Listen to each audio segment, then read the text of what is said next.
안녕하세요.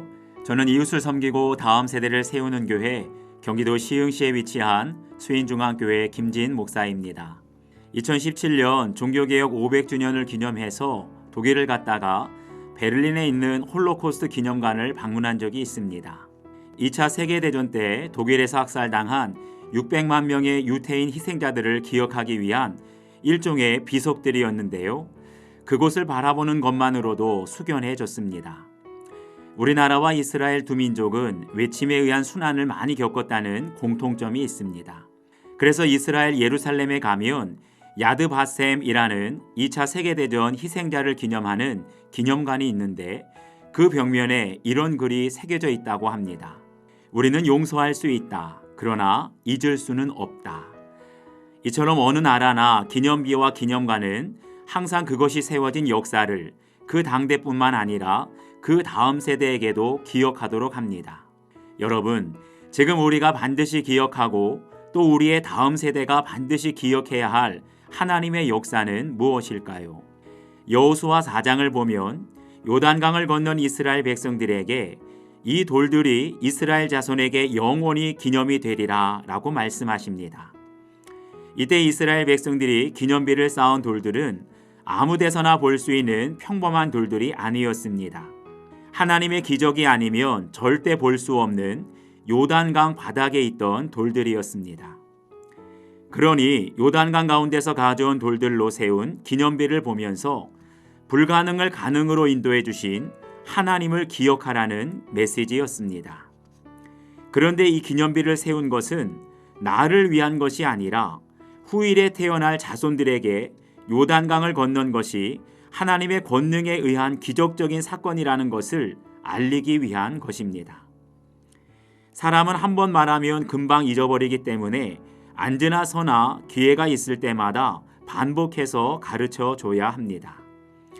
우리 집안이 하나님으로 인해 어떻게 살아났는지, 하나님이 기적처럼 끊어주신 요단강 사건은 무엇인지, 요단 가운데서 가져온 돌들을 보면서 우리의 삶에 얼마나 하나님의 은혜가 넘쳤는지를 알려줘야 합니다.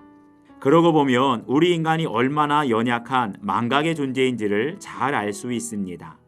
지금은 은혜를 체험하고 성령을 체험하고 은사를 받고 그럴 때는 신앙이 얼마나 뜨거운지 모릅니다. 그런데 그게 오래 가지 못하고 금방 잊어버리기 마련입니다. 아무리 부모가 하나님의 기적을 경험하고 아무리 조상들이 하나님의 역사를 체험했다고 하더라도 3대만 지나면 그 귀한 믿음을 다 까먹기 마련입니다.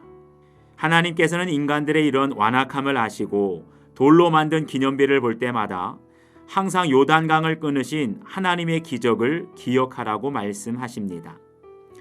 기억은 저절로 되는 것이 아닙니다. 기억하기 위해 늘 노력해야 합니다.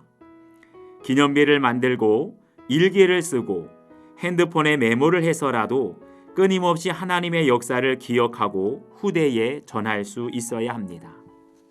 지금 우리들이 알고 있는 믿음의 선배들, 예를 들면 성 어거스틴, 마르틴 루터, 조나단 에드워드, 데이비드 브레이너드, 오스왈드 체인버스, 허드슨 테일러, 조지 휘필드.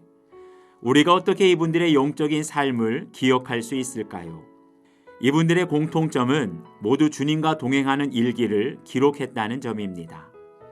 어떻게 주님을 인격적으로 만났는지, 목회를 하면서 어떤 체험을 했는지, 날마다 주님과 친밀하게 교제하면서 자신들의 영적인 체험을 기록으로 남겼던 것입니다.